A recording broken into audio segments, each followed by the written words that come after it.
I'm Ian Campbell inside the Calgary newsroom, where one man is sharing his story over what he calls mistreatment at the hands of Alberta sheriffs.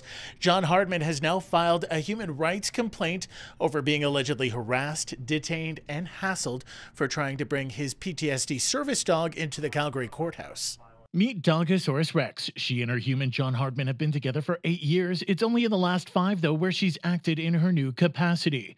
Hardman, a victim of violent crime, trained Rex as a post-traumatic stress disorder service dog. Given that she is always by his side, he was taken aback when he was approached last month by sheriffs at the Calgary Court Centre. So I get into the education, which I've been in forever, about explaining dogs and ID and the proper etiquette.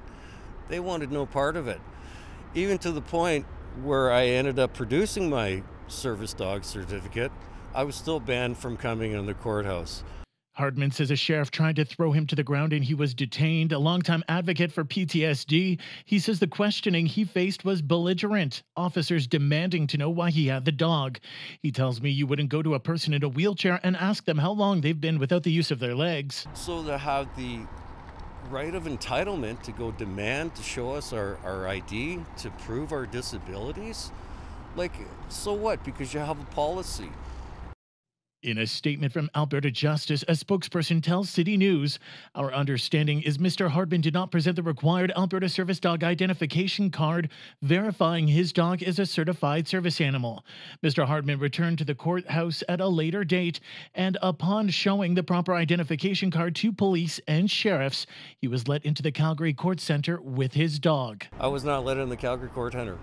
No, the first day I was not let in, even after showing my ID.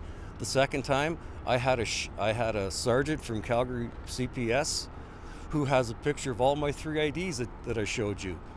And he's supposed to be the buffer between me and the sheriffs, but some management in the sheriff's department came downstairs and he wouldn't take it from a sergeant from the Calgary Police Services.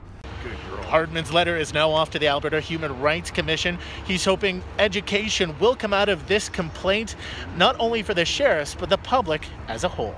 Ian Campbell, City News, Calgary.